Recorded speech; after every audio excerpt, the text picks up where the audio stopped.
It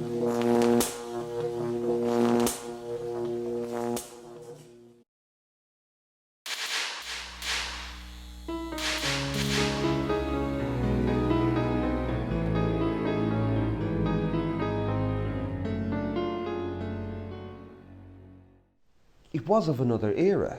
It was as if time had stood still. It was like you were still in the 30s or the 40s. I wonder, did she know how much inspiration she would have given others? I think she probably had an inkling. You'd have to if you were good at that good a performer. And I just said, wow, I had never, ever come across a person like this in my entire life. But she was just camp to be with, you know. Darling, darling, oh, darling. There was no messing with Aggie. There just wasn't. You know, it was what you saw was what you got. I thought it was important. I thought she was really an important artist, really important and really special, and an artist that should be treasured. I think.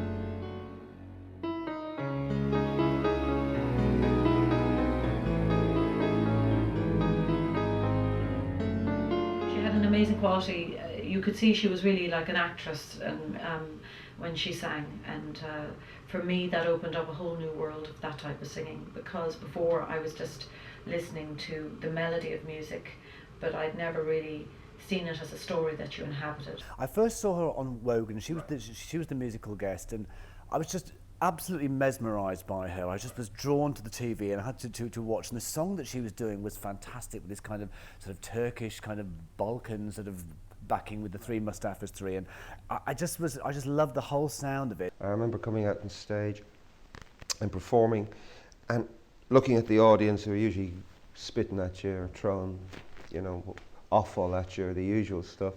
And I noticed that right in the middle of the crowd was an old woman. Now, she could have been in her 50s then, but you know, when you're 17 or 18, you think that's really old. But she was wearing all black, a black feather boa, and you could smoke in them days inside. And she had a cigarette holder, and she was smoking and clapping, saying bravo, bravo. It was when we were doing the play on the Project Theatre, and I said we shared a dressing table together. She was in a bit of a fluster one night, and I said, "What's wrong with you, girl?" She said, "My daughter, Antonia, she's hanging around with this band called the Virgin Prunes. And the other day she came home and her head was shaved. Could you imagine? She's one of these punks." I think she was checking out who the boyfriend of her daughter was, and could she approve? I guess I was about 18 years old at the time. And she said, "Oh, darling, it's so wonderful to see you. I've heard so much about the Virgin Prunes." What was incredible was the Virgin Prunes were quite controversial. Like, it was like we would sort of like perform, like we'd never call it drag, but we would dress quite sort of outrageously. Googie would wear dresses, I would wear dresses, but then we'd remove those and we'd be sort of semi-naked except for pigs' heads on our groin. And she didn't blink. She says, "I think you're wonderful." It was like other people. We were being banned from TV. We weren't allowed to play gigs in normal venues. And she just went, "No, this is wonderful. Come up for tea tomorrow." I remember she went in and she got into bed, and she called myself and Antonia in, and she said, "Would you be awfully kind and make me a pot of tea and roll me a joint? There's a little bit of Packy Black on the mantelpiece in the kitchen." And I just went, wow. I mean, she was, I guess, 15 or 20 years older than my own parents, and I didn't think anybody over 25 did that. And then she had to have a little nap. And then she got back up and she said, "Gavin, I really want to introduce you to something." And she played me for the first time Kurt Weill.